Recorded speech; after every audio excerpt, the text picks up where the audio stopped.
The European Union now facing another ticking time bomb that nobody saw coming. According to Lana Clements at The Express, she's reporting that the Eurozone's economic growth is set for another blow in the coming years as its aging workforce is a crisis in waiting. That's according to the International Monetary Fund. They state that on top of high unemployment and huge debt levels, policymakers could have to deal with the tumbling productivity from workers, according to research by the Washington-based fund. They say it's already known that the number of Eurozone retirees compared to people of working age is on track to balloon over the next couple of decades, putting a larger strain on state resources. But apparently the IMF, they are sounding the alarm over the rising age of workers, and they are warning that the issue is most likely to impact countries where the economy is already at a breaking point, including Greece, Italy, Portugal, and Spain.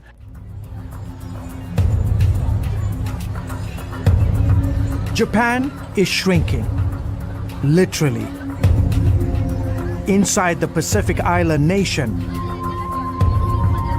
more people are dying than being born.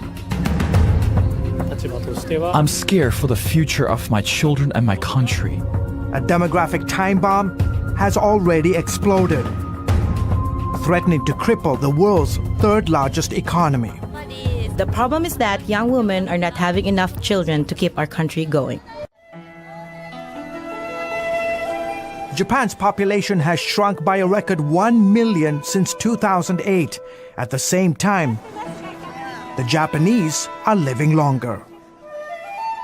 Japan is home to the fastest aging society in the entire world. There are approximately 33 million people over the age of 65. That's roughly 25% of the country.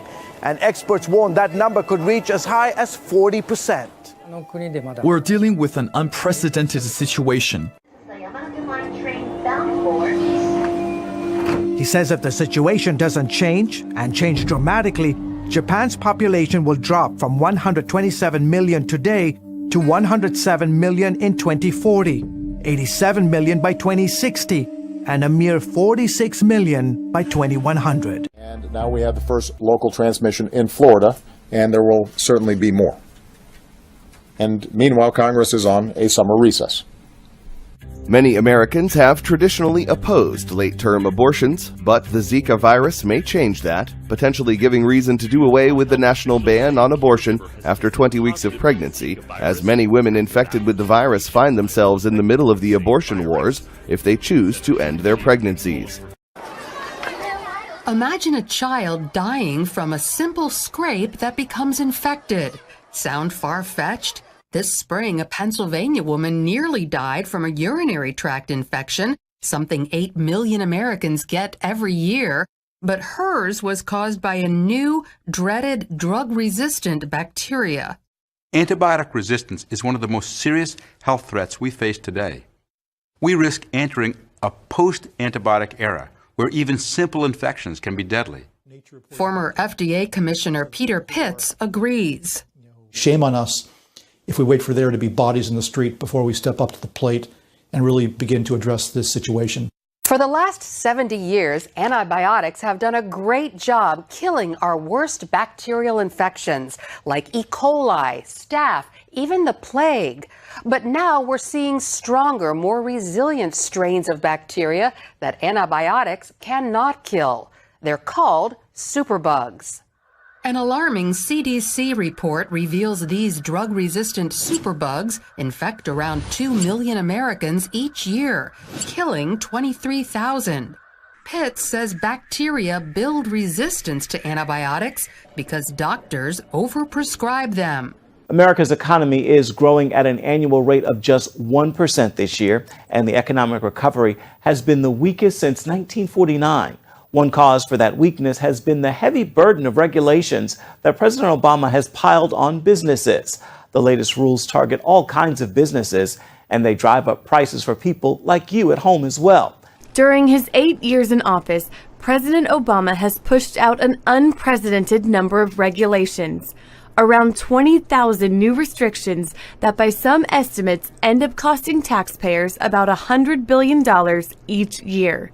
All these new rules and mandates and restrictions are coming in on virtually every sector of the economy. And the financial burden isn't the only thing Americans should worry about. A lot of regulations have no monetary cost that can be measured, but are equally or more problematic. I'm thinking of the Obamacare regulations that limit our religious liberty.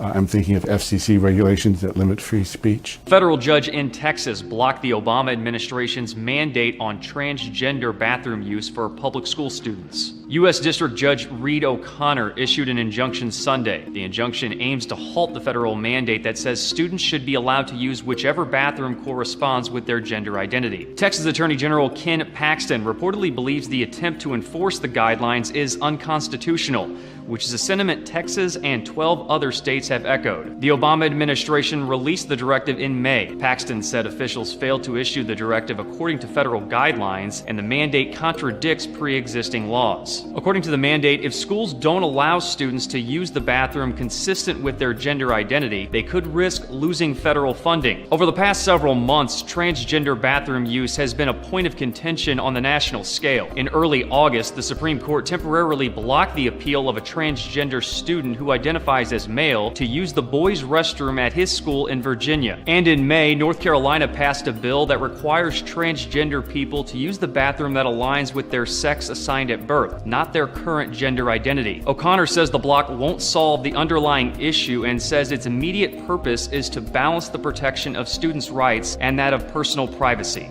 I do welcome the decision made by Judge Reed in the Northern District of Texas, and he couched it just right. You have the president really converting our constitutional republic with our separation of powers into a dictatorship, really, where he launches directives from Washington, D.C. and imposes them upon all of America in spite of or in overriding the consent of the governed. And that is not the type of gubernatorial structure that we have here in America. So I do applaud the decision made by Judge Reed, but it was a federal district court, so we'll have to wait and see what happens at the appellate level. ISIS is using schools to indoctrinate children to be the next generation of terrorists. The Business Insider reports the terror group created its own curriculum to teach children how to wage jihad. The children are called, quote, cubs of the caliphate and must study the core religious text of Islam. They also learn physical fitness, how to murder non-Muslims, and how to use various types of weapons. Even though ISIS has been losing territory, they continue to pass on their plans for jihad to their children. Overseas this evening, and to a chilling image.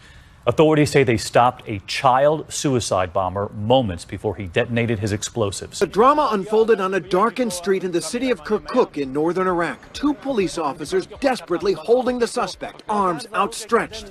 And he's just a kid, standing there stripped and scared. You can see the fear in his face. And strapped around his torso, the suicide bomb. Carefully, the bomb is removed. And the boy rushed to safety, surrounded. His cries piercing the night, and then into custody for questioning. His bomb detonated by an explosives team. He is 12, maybe 13 years old, police say, and he told police his own father, an ISIS commander, sent him and his brother on their suicide missions. His brother blew himself up elsewhere in the city. All this less than 24 hours after that horrific suicide bombing at a wedding in Turkey.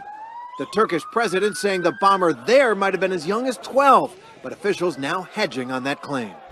There's a long and bloody history of using children as suicide bombers by ISIS, by the Taliban, by Boko Haram in Nigeria. The UN says the tactic is on the rise around the world.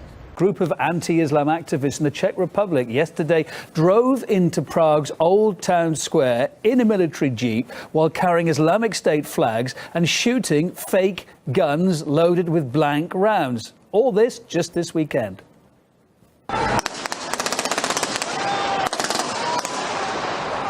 Alarm, you bet you. The group's aim was to stage a mock ISIL invasion. The activists claim they received permission from local authorities prior to the event. However, it seems they went too far. Police were forced to step in as the men were about to perform a fake execution. Witnesses say that locals and tourists fled the square in fear. The group says they felt that stunt, though, was an effective way of warning people about the threat of radical Islam. The U.S. Southern Command stated in an internal report that Sunni extremists might be crossing American borders with help from smugglers in South America.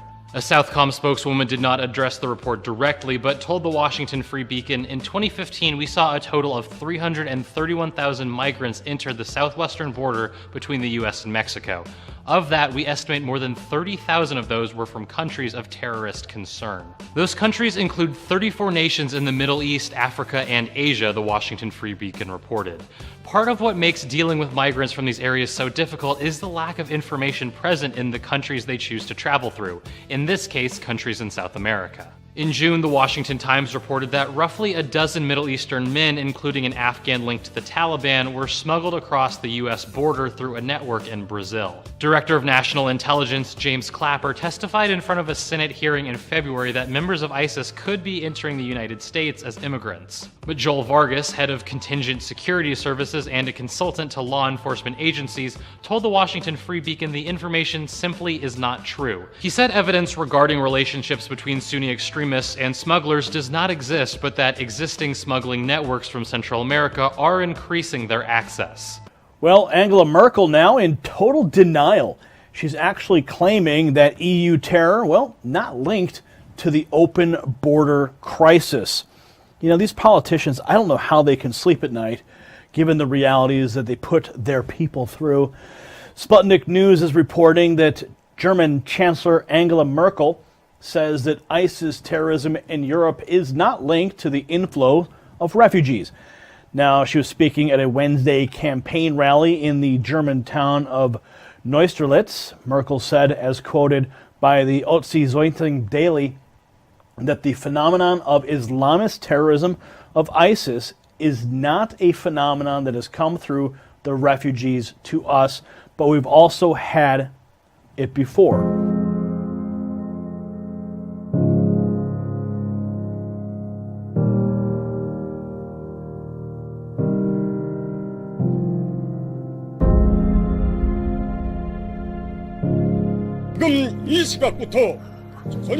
From this moment, the first track combined units of the Korean People's Army are fully ready to mount a preemptive retaliatory strike at all enemy's attack groups involved in the OG Freedom Guardian. Statement by the DPRK Army's General Staff called the military drill a clear provocation. North Korea may have enough plutonium to make up to 4 more nuclear weapons. The basis for this conclusion, Pyongyang's recent nuclear activity and the claims by the regime itself. Concerns that Pyongyang could be readying itself for a 5th nuclear test are growing, as North Korea appears to have obtained more weapons-grade plutonium. The U.S.-based Institute for Science and International Security said in a report that North Korea has managed to produce between 5.5 to 8 kilograms of plutonium by reprocessing nuclear fuel from its main reactor at its Yongbyon nuclear facility. That amount of plutonium could be used to make between 2 to 4 nuclear weapons, when taking into account that 2 to 4 kilograms of plutonium is used in a single warhead.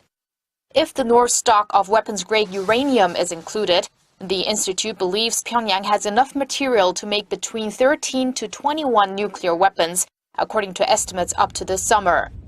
The think tank's report is in line with a report from the International Atomic Energy Agency on Friday, outlining its latest assertion that North Korea had resumed its reprocessing activities.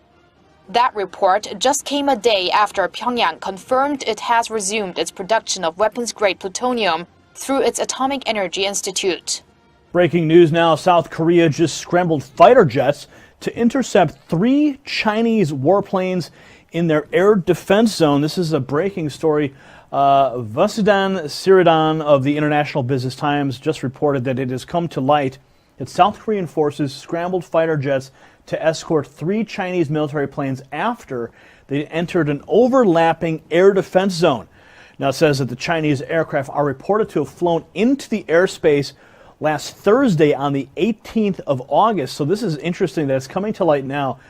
So often when these stories break, it's like the military has time to massage the information they want to release to the public, and then they finally let it out. It says here, Beijing's aircraft, which included a bomber, wow, So it wasn't just fighter jets, it was also a bomber.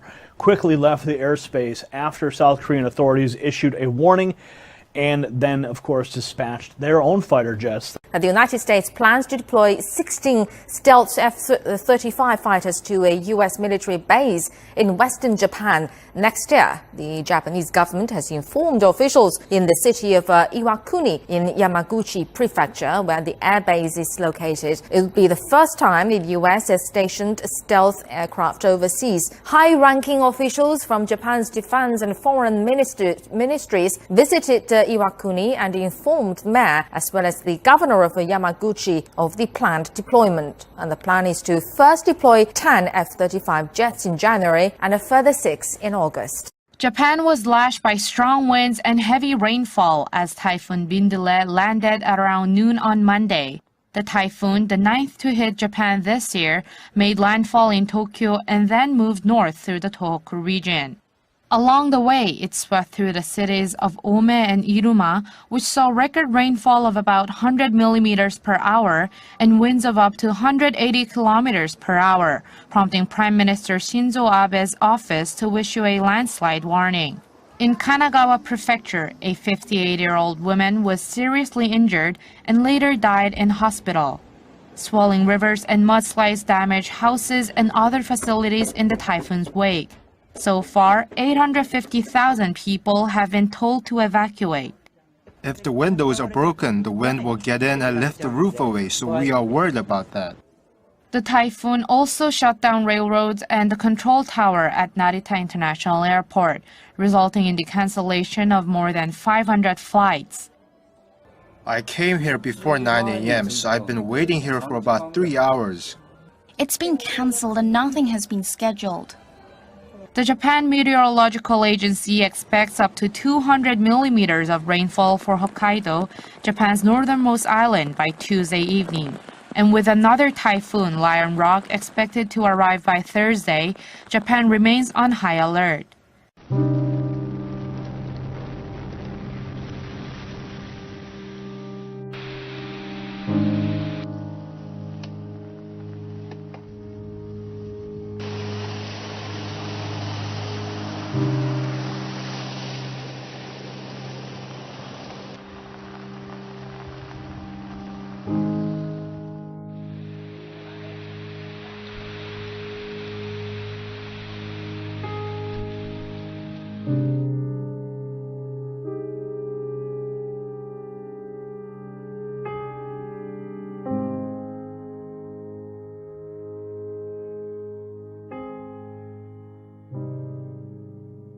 These are White Lives Matter protesters demonstrating outside the Houston NAACP office on Sunday. One of the organizers said the movement is trying to celebrate heritage and culture, but some protesters' clothing and signs could tell a different story. Video from local outlet KPRC appears to show a white supremacist version of the Celtic cross. And this video from KIAH shows a sign that seems to refer to the 14-word white supremacist slogan, "We must secure the existence of our people and a future for white children." About 20 members of the movement said they were protesting what they believe to be the NAACP's inaction regarding violence against police officers and destruction of property. It claims to be one of the largest civil rights organizations in the United States and one of the oldest. And we feel that it is failing in its job in speaking out against the atrocities that have been happening in this country lately, the attacks on white officers. He said White Lives Matter isn't against the Black Lives Matter movement, just their actions. The protest took place in a predominantly black neighborhood and almost immediately drew counter-protests. The Confederate flag throws me off, you know, because you're saying Black Lives Matter is a racist organization, but then when you throw the Confederate flag up and you're saying White Lives Matter, are you saying you're racist as well?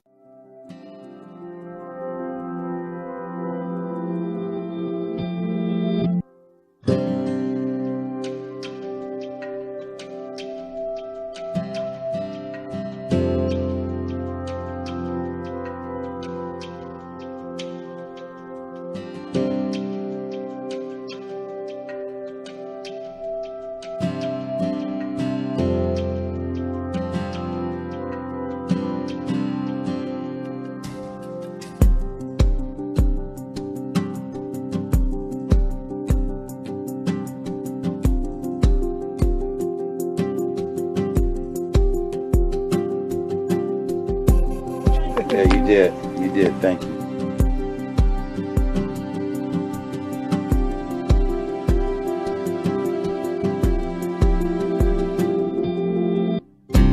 I'm shocked. I really am. I'm grateful. You know, but as Matt's wife said when I pulled up, it's not nothing I wouldn't have done myself.